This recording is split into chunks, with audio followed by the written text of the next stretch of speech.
Hay un momento exacto en el que todo se rompe. Un instante en el que la mujer más bella de la televisión mexicana se mira al espejo y ya no se reconoce. Un segundo en el que entiende que el bisturí que prometía eternidad le robó algo que ningún cirujano puede devolver: su propio rostro. Pero antes de llegar a ese espejo, antes del bisturí, antes de las críticas feroces y los memes despiadados, hubo otra historia.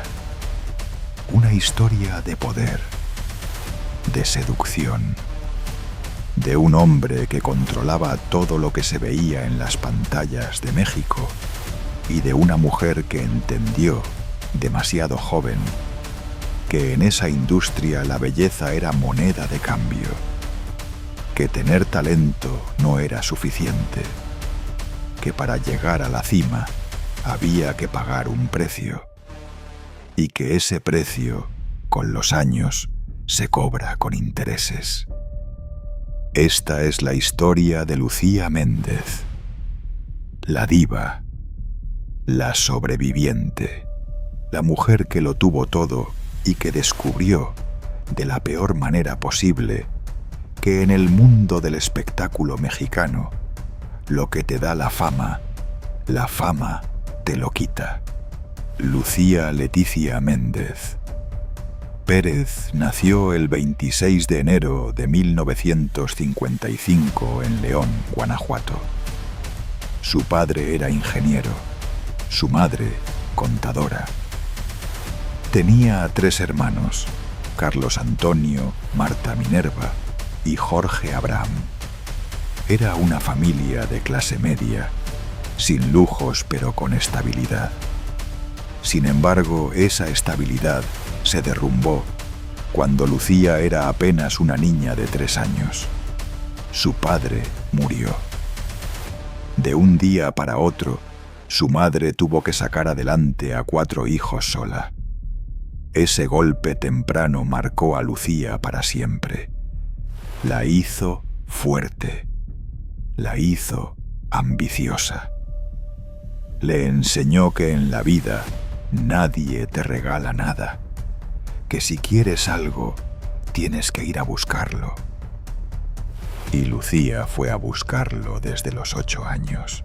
A esa edad empezó a participar en obras de teatro infantil. A los 12 ya sabía que quería ser actriz. Y a los 17, algo extraordinario sucedió.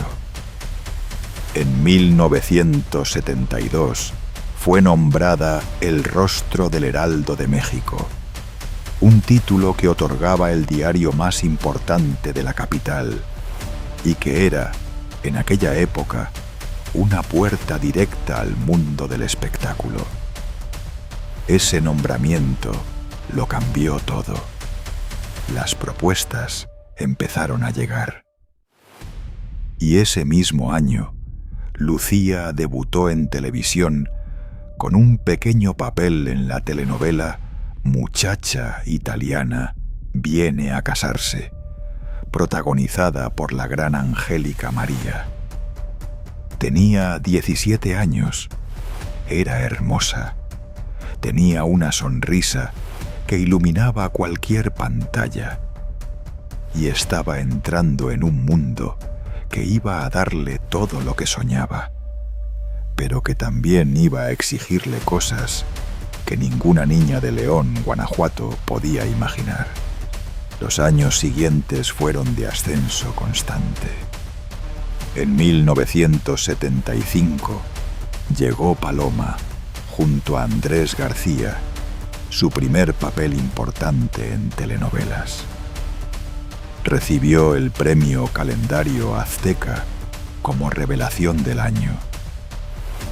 En 1976 protagonizó Mundos Opuestos, su primer protagónico oficial. Y paralelamente inició su carrera como cantante con un primer éxito escrito por Juan Gabriel. Siempre estoy pensando en ti, que vendió más de 1 millón de copias. Era actriz, era cantante, era modelo. Era la estrella en formación que Televisa necesitaba. Y era también, inevitablemente, la mujer que llamó la atención del hombre que controlaba todo ese universo. Emilio Azcárraga Milmo. El tigre, el dueño de Televisa, el hombre más poderoso de los medios de comunicación en todo el mundo hispanohablante. Para entender la historia de Lucía Méndez, necesitas entender quién era el tigre y cómo funcionaba su imperio. Televisa no era solo una televisora, era el aparato cultural más influyente de México. Controlaba la información, el entretenimiento, la música, el deporte, la opinión pública.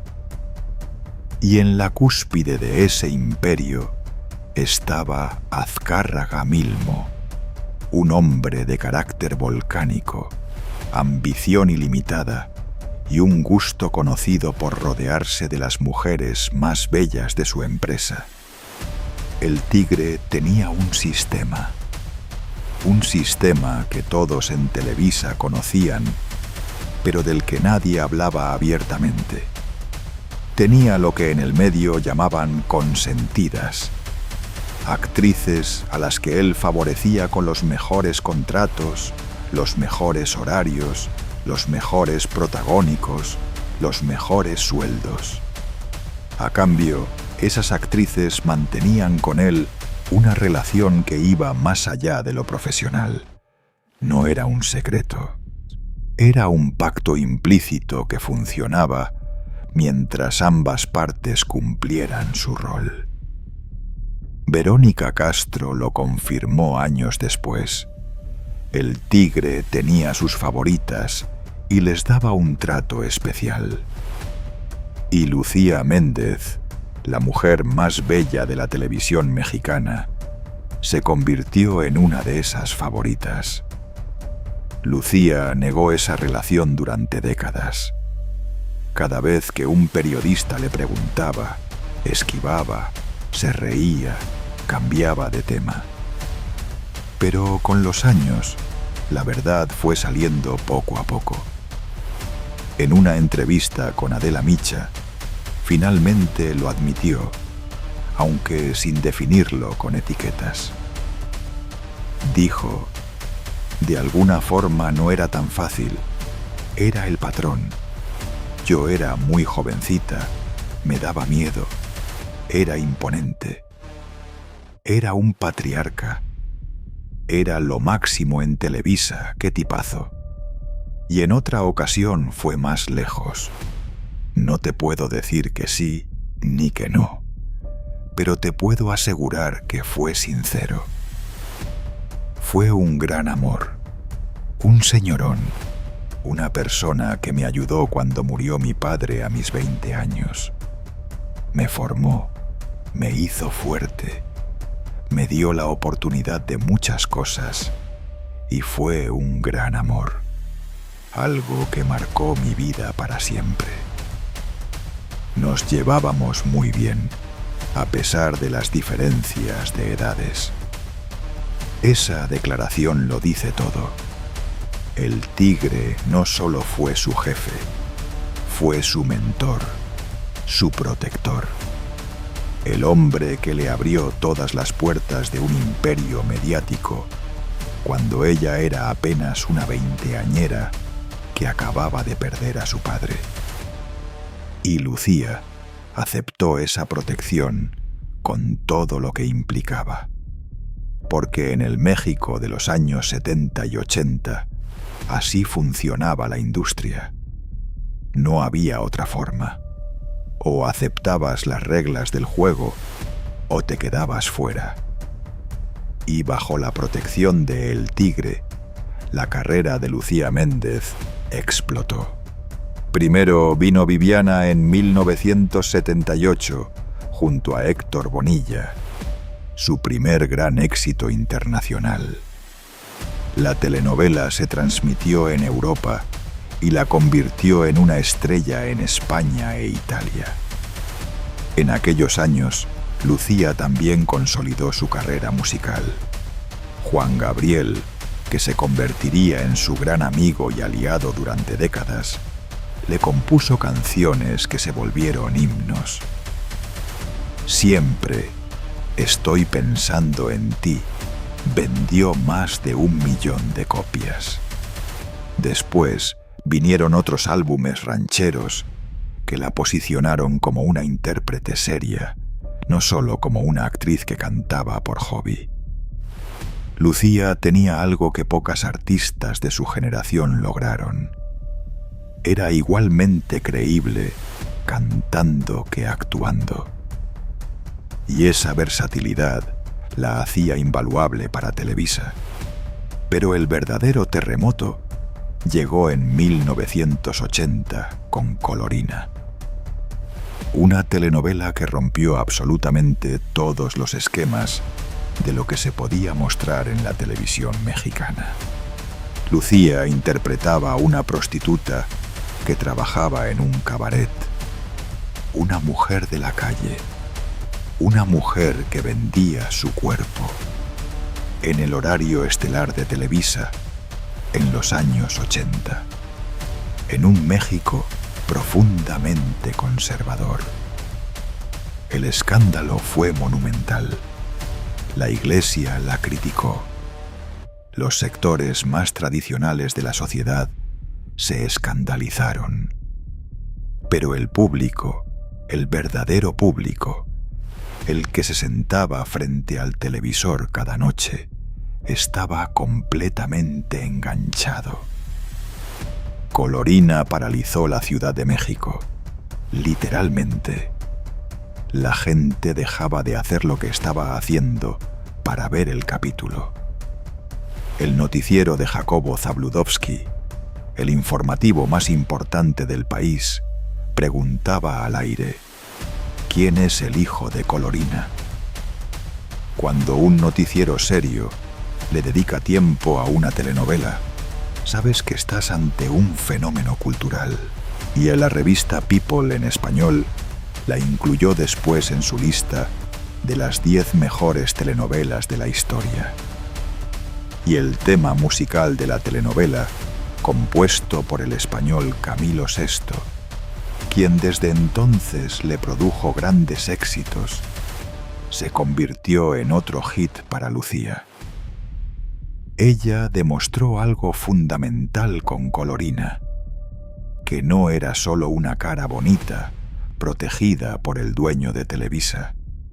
Era una actriz de verdad, una actriz capaz de interpretar a una prostituta con dignidad, con dolor, con humanidad. Una actriz que hacía que el público llorara por una mujer que la sociedad condenaba.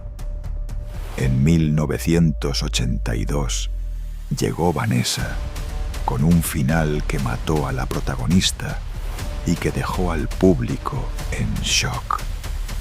En 1985, Tú o Nadie, junto a Andrés García, la telenovela que la consagró definitivamente, obtuvo el mayor rating de su época.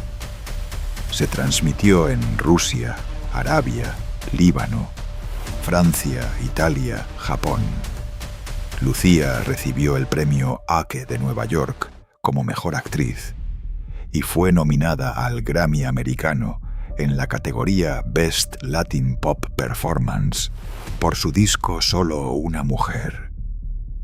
El Museo de Cera de Hollywood le hizo una estatua, la primera artista hispana en recibir ese honor. Tenía 30 años, era la reina absoluta de Televisa y la consentida número 1 de El Tigre.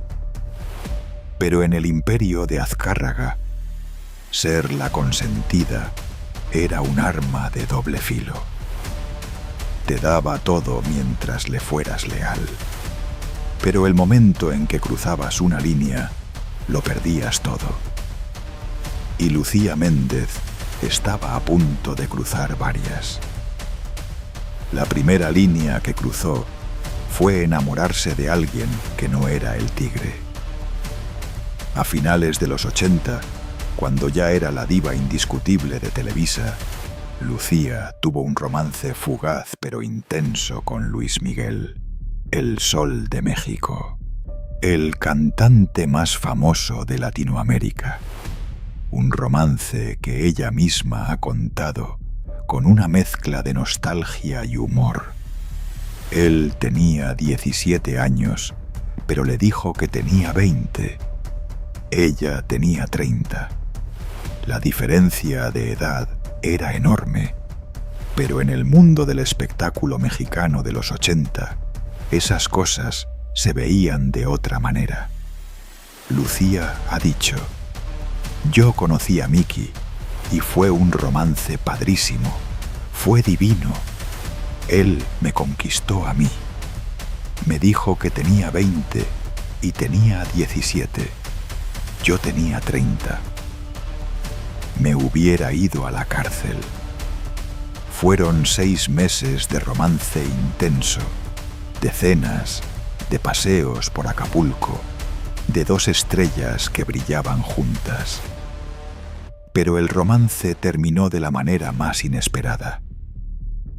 Lucía conoció a Pedro Torres, un productor de televisión formado en Londres que dirigía videoclips para Luis Miguel, Emmanuel, Julio Iglesias y otros grandes artistas. Se conocieron en los estudios Universal de Hollywood durante la grabación de un comercial de Coca-Cola. Torres la invitó a cenar y ella ya lo dejó plantado. Pero después, trabajando juntos en el videoclip de Cuando calienta el sol de Luis Miguel, Lucía se enamoró de Pedro. A pesar de que era gordo y feo, tenía unos dientes muy lindos y unos ojos moros que me llamaron la atención, confesó ella con su sinceridad brutal. Lucía le mandó una rosa con un mensaje: fue un placer haber trabajado contigo. Pedro la invitó a cenar y en esa primera cita Lucía quedó embarazada. Así, sin anestesia, una cita, un embarazo y el final de su romance con Luis Miguel. Le rompí el corazón a Miki, reconoció Lucía. El propio Luis Miguel le preguntó a su manager si el bebé no era suyo. No, Miki, no es tuyo, le respondieron. Desde 1988 no lo he vuelto a ver, dijo Lucía. Nunca más. Ese embarazo enfureció a Emilio Azcárraga Milmo. Lucía era la protagonista de El extraño retorno de Diana Salazar, una de las telenovelas más exitosas y arriesgadas de Televisa. Diana Salazar era una historia de suspenso sobrenatural, donde Lucía interpretaba a una mujer con poderes telequinéticos, con unos inolvidables ojos amarillos que se convirtieron en un ícono visual de la televisión mexicana. El tema musical, Un alma en pena, fue escrito especialmente para ella por Juan Gabriel. La telenovela le valió otro premio ACE como mejor actriz. Era un proyecto ambicioso, diferente a todo lo que se había hecho antes. Y Lucía tuvo que terminar la grabación ocultando su vientre de embarazada, lo que complicó enormemente la producción. Los encuadres tenían que ser más cerrados. Las escenas se reescribían para que ella pudiera estar sentada o detrás de muebles. El equipo de producción hacía malabares. Y el tigre estaba furioso. Para Azcárraga, el embarazo era una traición doble. Su consentida se había enamorado de otro hombre, y encima le estaba saboteando la telenovela más importante de la temporada. La relación entre Lucía y el Tigre empezó a enfriarse de manera irreversible. En 1988, Pedro Antonio Torres Méndez nació. Su padrino fue nada menos que Juan Gabriel, el mejor amigo de Lucía en la industria musical. El hombre que le había compuesto éxitos como Siempre estoy pensando en ti y Un alma en pena. Lucía se casó con Pedro Torres ese mismo año.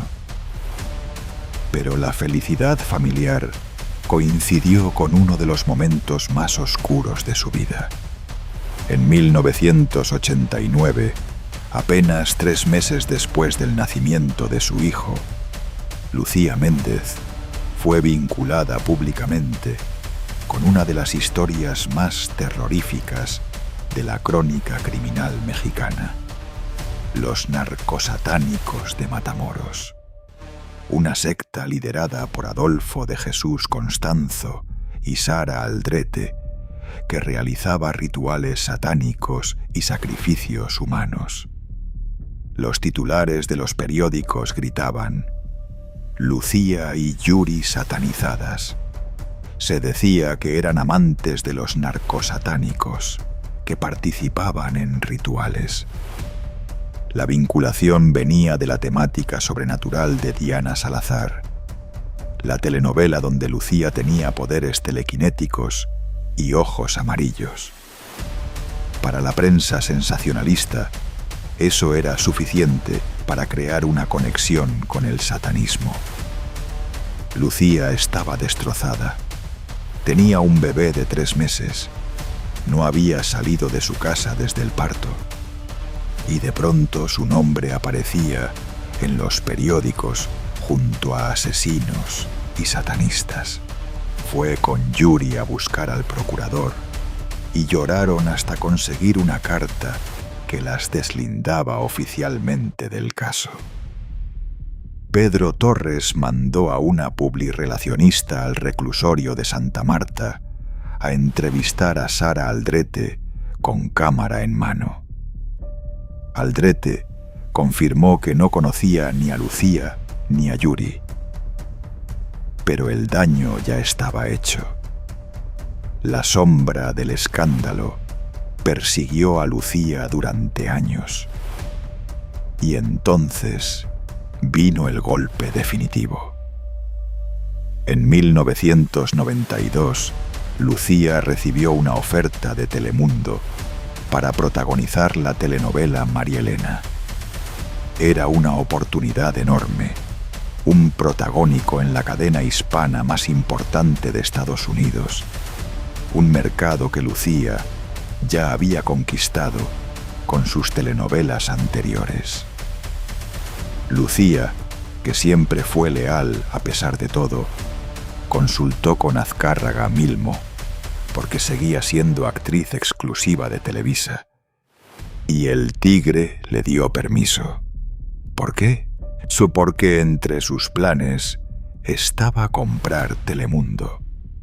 Si la adquisición se concretaba, Lucía seguiría siendo actriz de sus empresas. Era un movimiento estratégico, no un gesto de generosidad. Lucía aceptó. Se fue a Miami, grabó María Elena. Y la telenovela fue un éxito descomunal en Estados Unidos. El tema musical se acabó, se convirtió en un himno.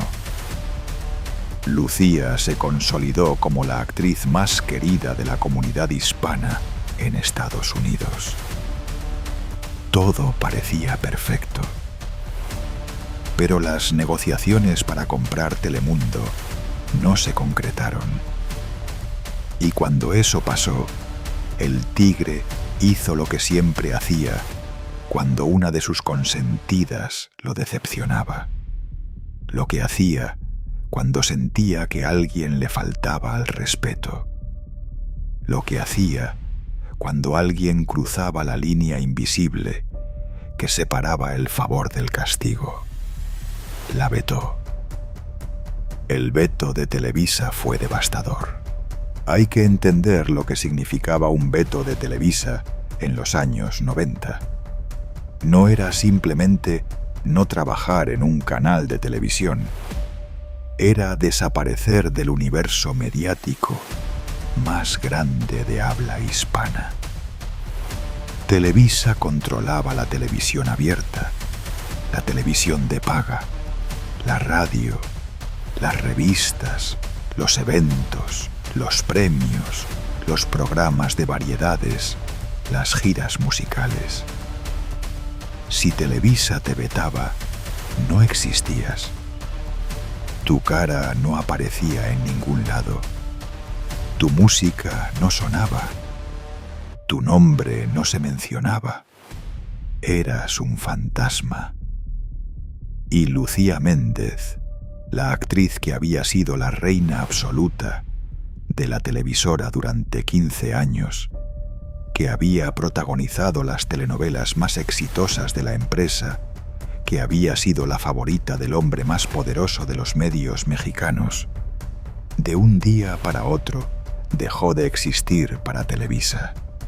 No podía actuar, no podía cantar en sus programas, no podía aparecer en sus canales, como si nunca hubiera existido, como si Colorina, Tú o Nadie, Viviana, Diana Salazar, nunca hubieran pasado. El veto duró 15 años, 15 años. 15 años en los que Lucía tuvo que reinventarse fuera del sistema que la había creado. Trabajó en TV Azteca. Hizo telenovelas como 3 veces Sofía y Golpe Bajo. Siguió con su carrera musical. Se convirtió en empresaria. Pero nunca fue lo mismo. Porque en el México de los 90, si no estabas en Televisa, no existías.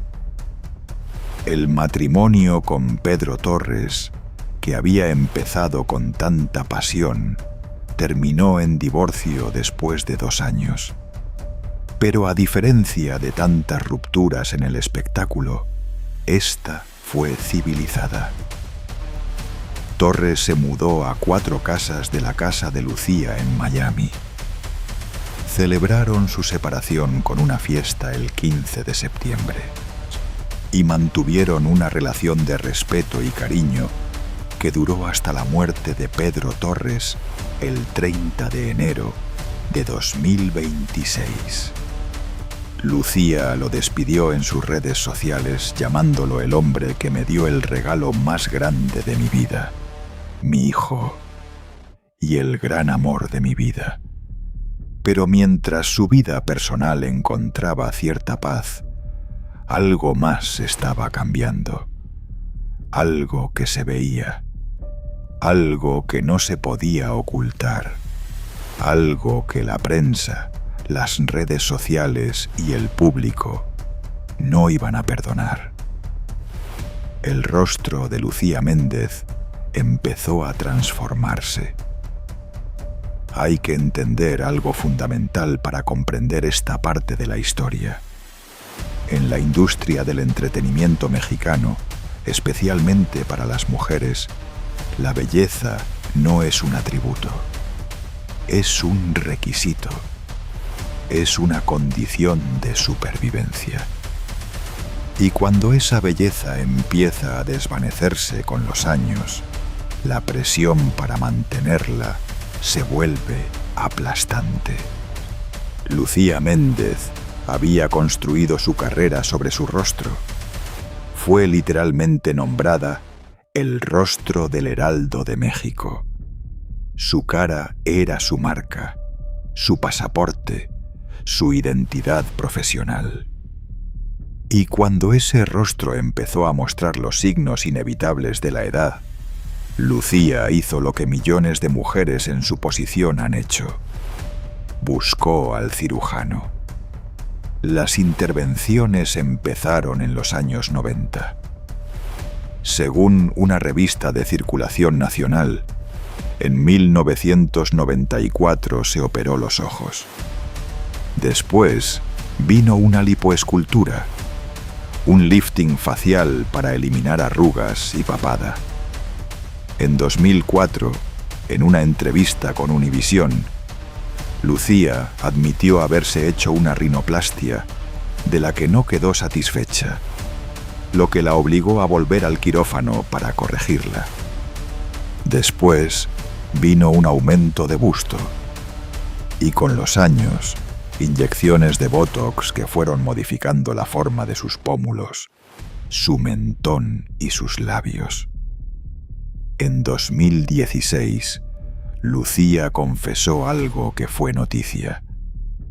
Se arrepentía de la cirugía de nariz. Dijo: «Me la operaron mal o me la operaron bien, pero sí me arrepentí porque había riesgo».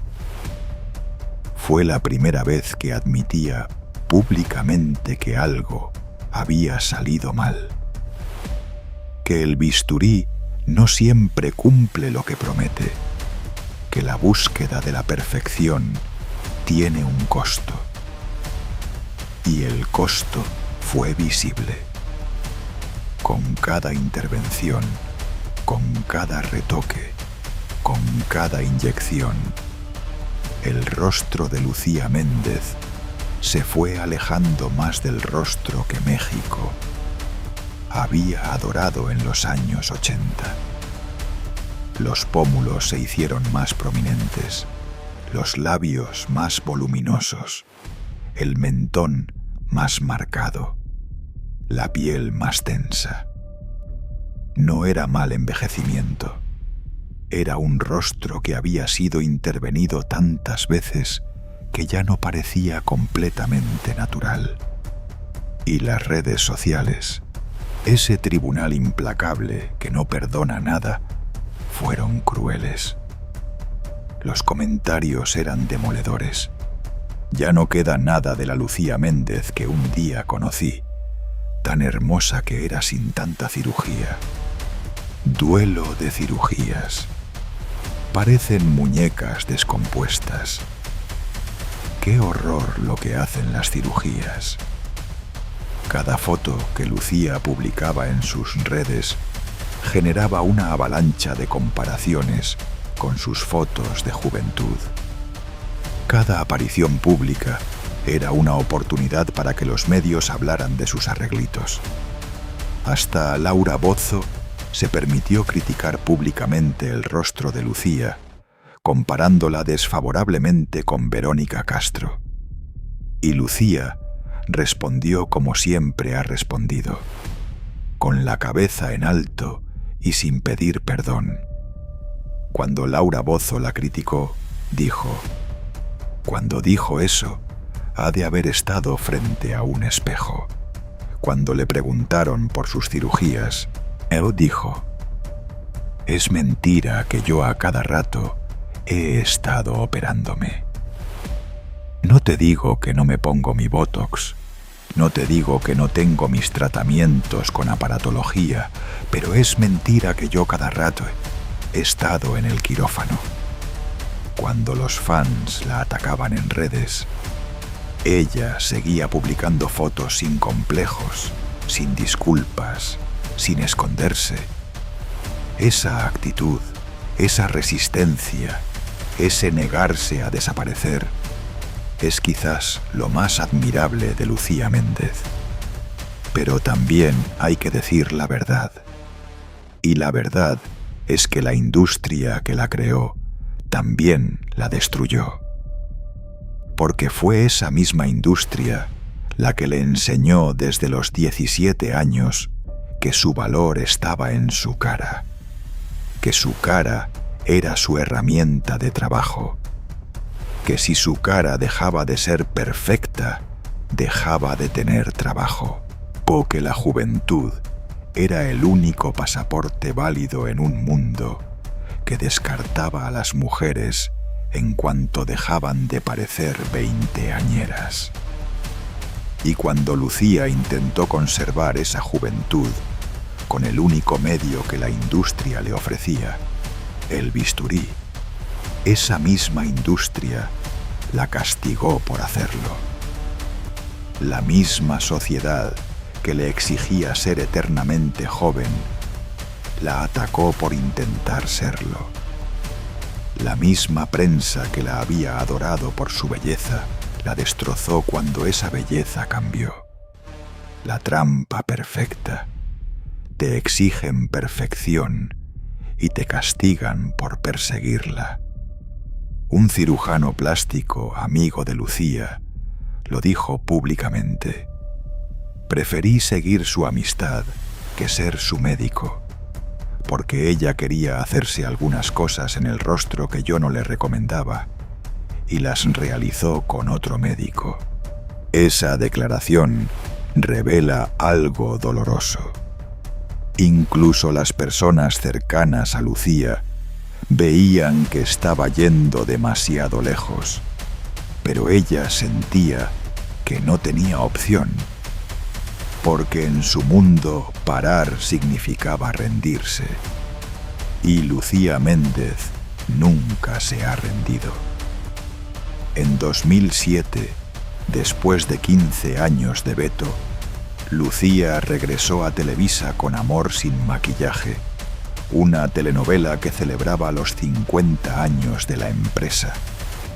El título era casi irónico: Amor sin maquillaje, protagonizada por una mujer cuyo maquillaje, literal y metafórico, había sido tema de conversación nacional durante años. Pero el regreso significaba algo importante: la reconciliación con la empresa que la había hecho y que la había destruido. El tigre Azcárraga Milmo había muerto en 1997. Su hijo, Emilio Azcárraga Gin, tenía otra visión, y las puertas se reabrieron. Desde entonces, Lucía ha seguido trabajando sin parar, porque eso es lo que hace Lucía Méndez: trabajar. Participó en Mujeres Asesinas en 2008, interpretando a una sexoservidora llamada Cándida en lo que ella misma calificó como el papel más fuerte de su carrera. Al principio dudó en aceptarlo, pero decidió tomarlo como un reto. Y el capítulo registró los índices de audiencia más altos de toda la serie. Lucía, a sus 53 años, seguía siendo garantía de audiencia. Hizo su primer papel antagónico en Esperanza del Corazón en 2011, demostrando que podía reinventarse después de 4 décadas haciendo heroínas. Y la vida siguió. En 2021, Lucía se convirtió en abuela cuando su hijo Pedro Antonio tuvo a su hija Victoria. Lo celebró por todo lo alto en sus redes sociales. Ser abuela es un privilegio que me concede la vida. Ese mismo año, participó en el reality show Siempre Reinas, donde mostró una faceta más íntima y vulnerable. En 2024, a sus 69 años, actuó en La Máquina de Disney Plus junto a Gael García Bernal, Diego Luna y Eiza González, interpretando a Josefina Luján. Y en noviembre de 2025 estrenó la serie Cómplices en la plataforma IBX, junto a Maribel Guardia, Marjorie de Sousa y Laura Flores. Una serie de comedia que además fue una idea original de la propia Lucía. A sus 70 años, no solo seguía actuando, estaba creando contenido propio, produciendo sus propias historias, negándose a esperar que alguien le diera permiso para seguir existiendo. Más de 50 años de carrera, telenovelas que se vieron en más de 100 países, más de 25 discos grabados, una nominación al Grammy, premios ACE, un lugar en el Museo de Cera de Hollywood, romances con Luis Miguel y con el hombre más poderoso de México, un hijo que es su mayor orgullo, un Beto de 15 años que sobrevivió, escándalos con narcosatánicos que no la quebraron, cirugías que la transformaron pero no la detuvieron, y una actitud ante la vida que, te guste o no, merece respeto, la de una mujer que se niega a desaparecer. Porque eso es lo que hace diferente a Lucía Méndez de tantas otras divas que cayeron y no se levantaron. Lucía cayó muchas veces. Cayó cuando el tigre la vetó. Cayó cuando la vincularon con satanistas. Cayó cuando su matrimonio terminó. Cayó cuando su rostro se convirtió en meme. Cayó cuando la prensa le dijo que ya estaba vieja, que ya no servía, que ya no era la misma. Pero cada vez se levantó. Cada vez volvió. Cada vez se presentó ante las cámaras con su sonrisa, con sus pestañas, con su actitud de diva que no pide permiso para existir. Y en julio de 2025, la serie Chespirito, Sin querer queriendo, de HBO Max, puso su historia de nuevo en el centro de la conversación nacional. En el 6º episodio, una escena muestra a una joven actriz, claramente inspirada en Lucía, entrando en la oficina del dueño de la televisora. La escena sugiere intimidad, complicidad, poder, y las redes sociales explotaron. 30 años después, el tema del romance entre Lucía Méndez y el tigre Azcárraga sigue generando debate, sigue siendo relevante, sigue incomodando. Porque la historia de Lucía Méndez no es solo la historia de una actriz y un magnate, es la historia de cómo funcionaba el poder en la televisión mexicana, donde cómo las mujeres más talentosas del país tenían que navegar un sistema diseñado por hombres, donde la belleza era moneda de cambio y la lealtad al patrón era condición de supervivencia. Es la historia del precio que pagan las mujeres en una industria que las adora mientras son jóvenes y las descarta cuando dejan de serlo. Es la historia de una sociedad que exige perfección física y después castiga a quien intenta alcanzarla. Es la historia de un rostro que fue proclamado el más bello de México y que el tiempo, el bisturí y la crueldad pública fueron transformando hasta hacerlo irreconocible. Pero también es la historia de una superviviente, de una mujer que a sus 70 años sigue subiéndose a un escenario, que sigue actuando, que sigue cantando, que sigue creando series, que sigue publicando fotos sin pedir disculpas, o que sigue siendo Lucía Méndez, con todo lo que eso significa. Porque al final del día, lo que el tigre le dio, el tigre se lo quitó. Lo que el bisturí prometió, el bisturí no cumplió. Lo que la fama construyó, la fama también destruyó. Pero lo que Lucía Méndez es por dentro, eso nadie ha podido tocarlo. Y esa es la verdad que este documental quiere dejar clara. Que detrás de las cirugías, detrás de los escándalos, detrás de los romances y los vetos, hay una mujer que lleva más de medio siglo peleando en una industria que no perdona. Y que sigue aquí, de pie, sin pedir permiso, sin bajar la cabeza, sin desaparecer. Si esta historia te impactó, suscríbete a Fama Oculta. Dale like y activa la campanita. Cada semana traemos una nueva historia que el mundo del espectáculo prefiere que no se cuente. Déjame en los comentarios qué telenovela de Lucía Méndez fue tu favorita y qué opinas sobre la presión que la industria ejerce sobre las mujeres para que se mantengan eternamente jóvenes. Nos vemos en el próximo documental.